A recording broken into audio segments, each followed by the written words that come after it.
ये अलग बात है कि सत्ता पक्ष के लोग सब मेरे बोलने से पहले ही भाग गए।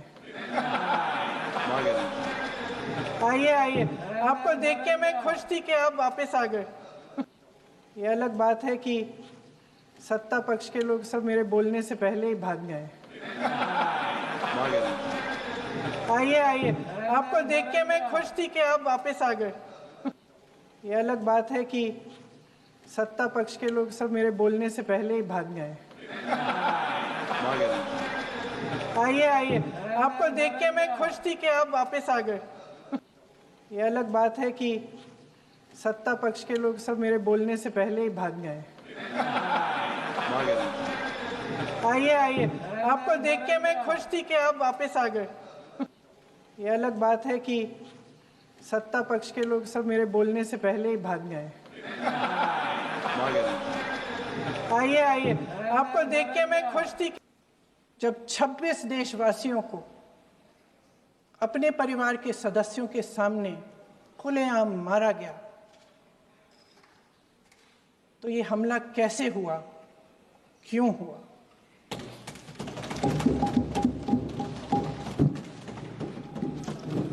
अध्यक्ष महोदय, ये लोग बैसारन वैली में, पहलगाम के पास कश्मीर में क्या कर रहे थे? आजकल पब्लिसिटी का दौर है, प्रचार का ज़माना है। कुछ समय से हमारी सरकार ये प्रचार कर रही थी कि कश्मीर में आतंकवाद ख़त्म हो गया है, कि कश्मीर में शांति है, अमन चैन है। प्रधानमंत्री जी ने खूब भाषण दिए, देशवासियों को कहा कि चलिए कश्मीर चलिए, सैर करिए। कई बार मैंने ये भी देखा मीडिया पर, टीवी पर कि कश्मीर जाइए, ज़मीन खरीदिए, अब वहाँ अमन चैन है, शांति का वातावरण है। शुभम की पत्नी ने कहा, कोट, मैंने अपनी दुनिया को ख़त्म होते हुए देखा, अपनी आँखों के सामने एक सिक्योरिटी गार्ड नहीं था। मैं ये कह सकती हूँ कि देश ने, सरकार ने हमें वहाँ पे अनाथ छोड़ दिया था। सिक्योरिटी क्यों नहीं थी वहाँ पे एक सैनिक क्यों नहीं दिखा? इस देश के नागरिकों की सुरक्षा की जिम्मेदारी किसकी है? क्या इस देश के प्रधानमंत्री की नहीं है? क्या इस देश के गृह मंत्री की नहीं है? क्या इस देश के रक्षा मंत्री की नहीं है? क्या एनएसए की नहीं है? अध्यक्ष महोदय, पहलगाम हमले से सिर्फ 2 हफ्ते पहले हमारे गृह मंत्री महोदय जी कश्मीर गए थे। किस लिए गए थे? जो सुरक्षा की व्यवस्था है, इसको देखने के लिए गए थे, इसको रिव्यू करने के लिए गए थे। और उन्होंने वहां कहा कि आतंकवाद पर विजय प्राप्त हुई है। ये 2 हफ्ते पहले है। 3 महीने बाद जेएनके के गवर्नर साहब एक आम इंटरव्यू में ऐसे ही चलते चलते कह देते हैं कि हाँ, बैसारन वैली में बहुत लापरवाही हुई और इसके लिए मैं जिम्मेदारी लेता हूँ। ऐसे ही चलते चलते, और वो बात होती है, ख़त्म भी वहाँ होती है और वहीं ख़त्म हो जाती है। उनसे जिम्मेदारी ली भी नहीं जाती, कोई सवाल नहीं उठाता, कोई जवाब नहीं देता। अध्यक्ष महोदय, उस हमले की जिम्मेदारी एक आतंकवादी गुट जिसका नाम टीआरएफ है, थोड़े दिनों बाद लेती है। कौन है ये टीआरएफ? 2019 में ये गुट बना। 2020 में इसने कश्मीर में आतंकवाद का काम शुरू कर दिया और अप्रैल 2020 से लेकर 22 अप्रैल 2025 तक इन्होंने 25 आतंकवादी हमले किए। गृह मंत्री महोदय ने जब यूपीए सरकार के समय के आतंकवादी हमले गिने तो लगभग 25 गिनवाए थे अभी अपने भाषण में। इस गुट ने कश्मीर में 25 हमले 2000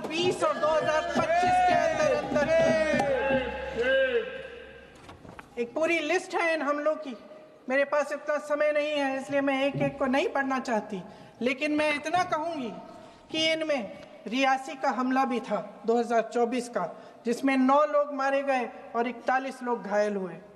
कुल मिलाकर 2020 से लेकर 22 अप्रैल 2025 तक टीआरएफ ने 41 सेना और सुरक्षा कर्मियों की हत्या की, 27 सिविलियन की हत्या की और 54 लोगों को घायल किया था।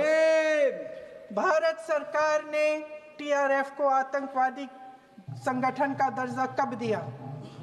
2020 में दिया, 2021 में दिया, 2022 में दिया, 2023 में दिया। 3 साल बाद, 3 सालों के लिए ये आतंकवादी गतिविधियां कर रहे हैं और आप इनको आतंकवादी संगठन तब कहते हैं 2023 में। इसकी क्या वजह थी? ये सब सरकार के संज्ञान में था। और आप मुझे बताना चाहते हैं, सत्ता पक्ष के नेता बताना चाहते हैं कि ये सब आपके संज्ञान में था, लेकिन कोई भी एक ऐसी एजेंसी नहीं है हमारी सरकार की जिसको पता चला कि ऐसा हमला, ऐसा भयानक हमला होने जा रहा है हमारे देश में, कि पाकिस्तान में बैठे हुए इस हमले की योजना बन रही है कि हम भारत जाके हैवानियत करेंगे, 26 लोगों को मार डालेंगे और हमें पता ही नहीं है। क्या ये हमारी एजेंसियों की विफलता है कि नहीं है? ये बहुत बड़ी विफलता है, एक बहुत बड़ी विफलता है।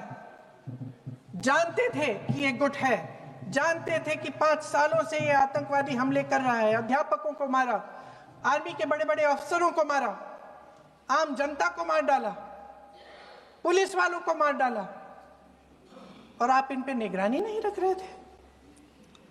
और ये जो एजेंसियां हैं, इनकी जिम्मेदारी कौन लेगा? क्या आईबी चीफ ने अपना इस्तीफा दिया? क्या किसी ने इस्तीफा दिया? गृह मंत्री जी के कार्य क्षेत्र में आता है इंटेलिजेंस ब्यूरो। क्या गृह मंत्री जी ने इस्तीफा दिया? इस्तीफा छोड़िए, जिम्मेदारी ली।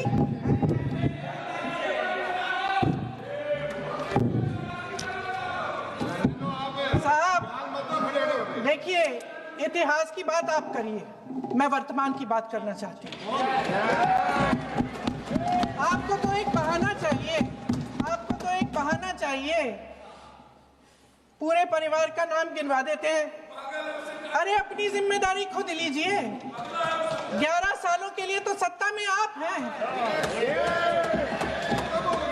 अभी नेहरू को छोड़ नहीं रहा। कल माननीय गौरव गोगोई जी ने अपने भाषण में पूछा गृह मंत्री जी से, क्या आपकी जिम्मेदारी नहीं थी? मैं देख रही थी। राजनाथ जी, रक्षा मंत्री जी यूं यूं अपना सर हिला रहे थे, कुछ बोले नहीं। अंदर से ये महसूस हुआ होगा कि यहाँ कुछ जिम्मेदारी थी, लेकिन माननीय गृह मंत्री महोदय जी हंस रहे थे, वे हंस रहे थे।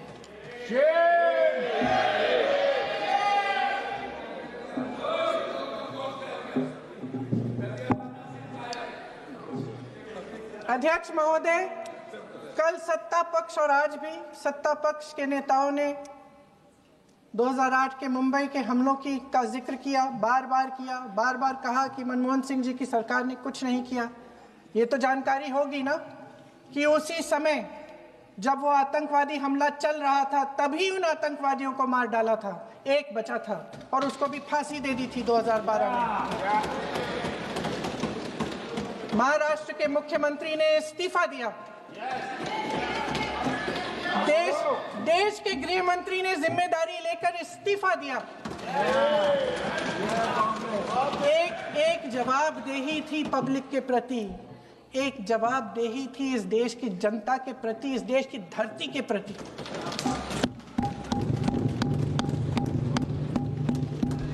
राजनाथ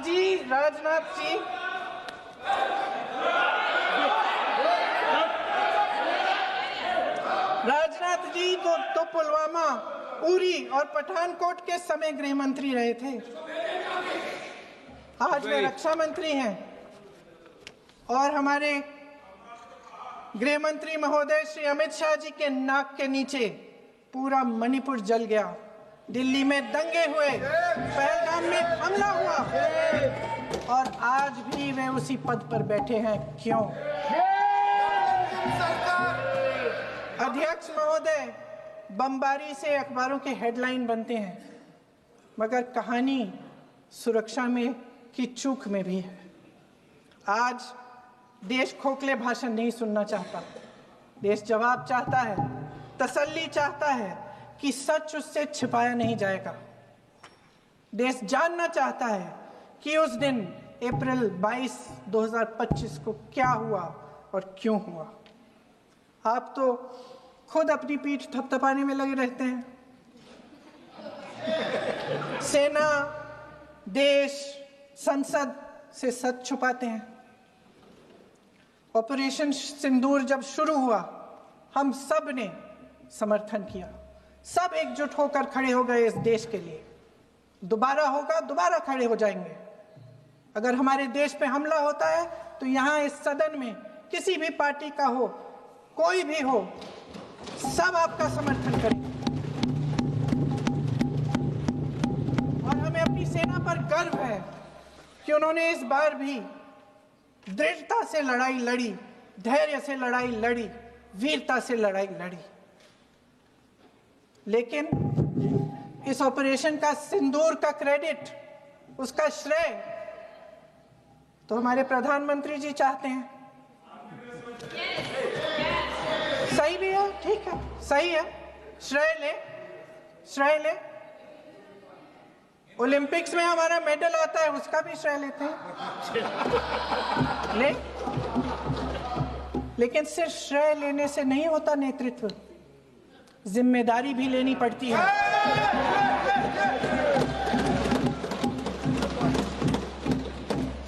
देश के इतिहास में ये पहली बार हुआ,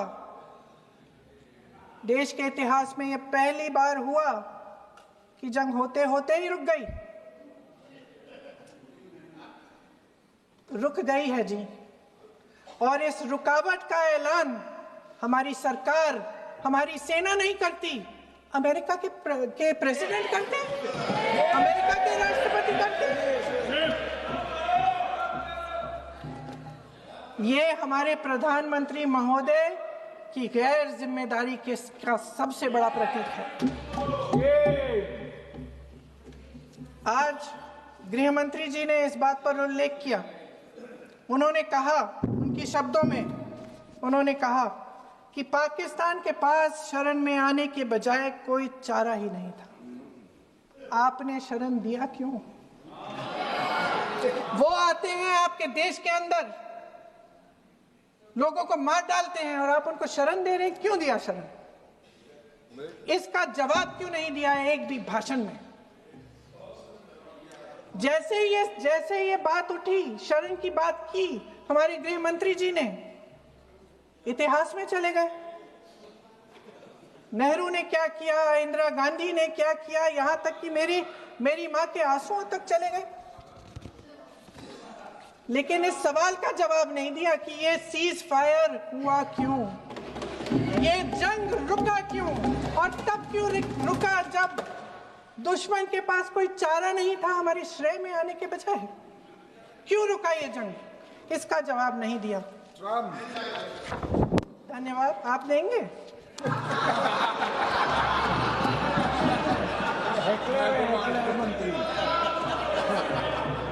देना भाई, देना।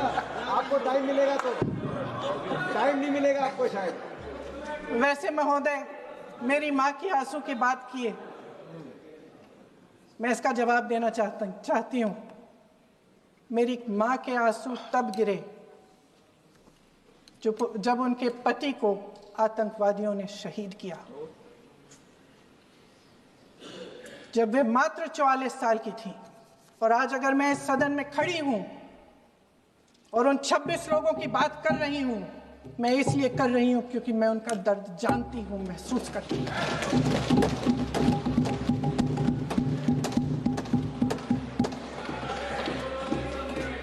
अध्यक्ष महोदय, मैंने कहा कि देश का नेतृत्व सिर्फ उपलब्धियों का श्रेय लेने से मजबूत नहीं होता।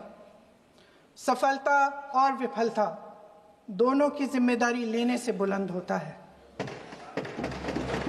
ये सोने का ताज नहीं है, कांटों का ताज है।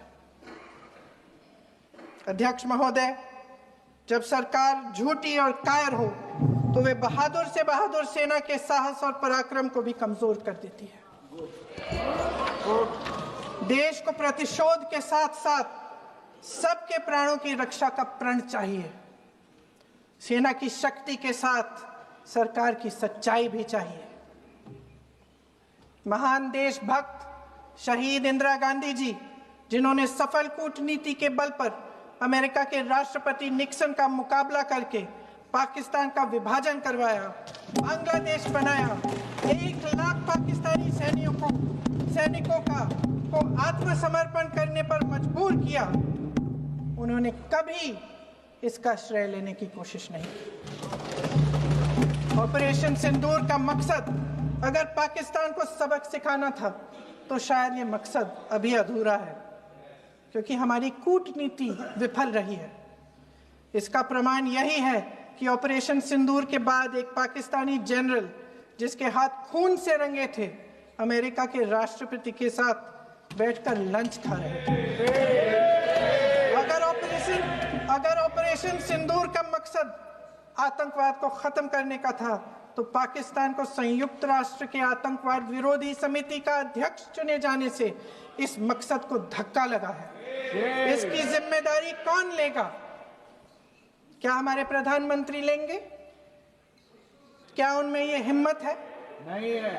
अगर इस ऑपरेशन के दौरान हमारे जहाजों का नुकसान नहीं हुआ तो सदन में इसे साफ साफ कहने से क्या डर है? क्यों नहीं कहा है? कल भी रक्षा मंत्री जी ने कहा कि हमारे इंफ्रास्ट्रक्चर का नुकसान नहीं हुआ, तो जहाजों के बारे में भी बता दें, साफ साफ बता दें, क्या हर्ज है? सच्चाई तो है। सवालों से बचने के लिए ये सरकार हमेशा प्रयास करती है। इसकी राजनीतिक कायरता बेमिसाल है। देशवासियों के प्रति जवाबदेही का एहसास ही नहीं है। सच्चाई ये है कि इनके दिल में जनता के लिए कोई जगह नहीं है। सब राजनीति है, सब पीआर है, सब प्रचार है, सब पब्लिसिटी है। देश की जनता के लिए आपके हृदय में कुछ नहीं रहा। बहुत समय हो गया है आप इस प्रचार में ही लिप्त हैं, जनता को देख नहीं पा रहे हैं। जी मानिए। जो पहलगाम में हुआ, खत्म करती हूँ, जो पहलगाम में हुआ उससे हर एक देशवासी के दिल पे चोट पहुंची है। हिमांशी नारवाल की गुहार ने हम सबको शर्मिंदा किया है। इसीलिए मैं आज यहाँ खड़े हुए एक आखिरी बात करना चाहती हूँ।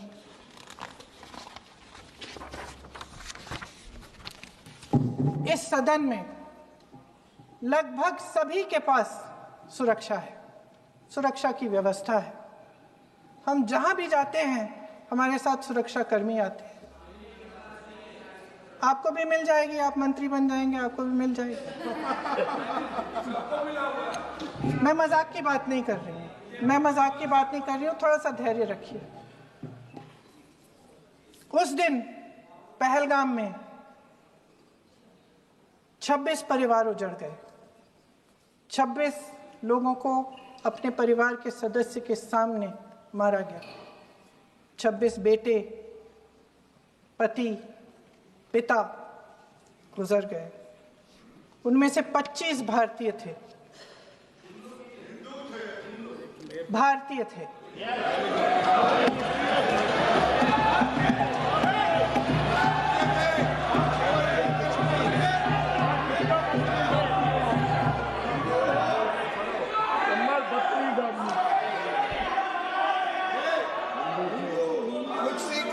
जितने भी लोग बैसारन वैली में थे और जो 25 भारतीय मारे गए, उनके लिए कोई सुरक्षा नहीं थी, कोई सुरक्षा नहीं थी। आप कितनी भी ऑपरेशन कर डालें, आप इस सच्चाई के पीछे छुप नहीं सकते, इसे नकार नहीं सकते। आपने उनको सुरक्षित नहीं किया। कोई शर्म नहीं है, कोई शर्म नहीं है। कोई शर्म नहीं है और ना कभी होगी। सुन लीजिए, सुबह भी मैं शिव मंत्र बोल के आई हूं। इनको क्या पता शिव मंत्र क्या है? कुर्सी मंत्र इनका खत्म कर लूं अपना भाषण। कुर्सी मंत्र। मैं एक बार उन 25 भारतीयों के चलिए चुप रही। मैं एक बार उन 25 भारतीयों के नाम इस सदन में पढ़ना चाहती हूं, ताकि यहां बैठे हर सदस्य को यह एहसास हो कि वे भी हमारी तरह इंसान थे, किसी राजनीतिक बिसात के मोहरे नहीं थे। वे भी इस देश के बेटे थे, वे भी इस देश के शहीद हैं।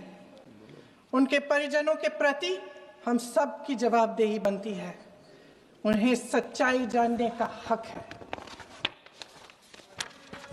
समीर गुहा भारतीय, बिट्टन अधिकारी, मनीष रंजन, हेमंत सुहास जोशी, विनय नारवाल, सुशील नथनियल, अतुल श्रीकांत मोने, सैयद आदिल हुसैन शाह, माननीय मंत्री रामचंद्रन, संजय लक्ष्मण लेले, माननीय प्लीज दिनेश अग्रवाल, दिलीप दिल से, कुमार सतपति, JS चंद्रमौली, अब बोलिए, अब आराम से बोलिए। JS चंद्रमौली, यतीश परमार, S मधुसूदन राव, माननीय सदस्य, नारेबाजी का सदन नहीं है। शैलेश कलाटिया, ये तरीका ठीक नहीं है आपका। मंजुनाथ राव, कौस्तभ गनबोटे, शुभम द्विवेदी। जय हिंद।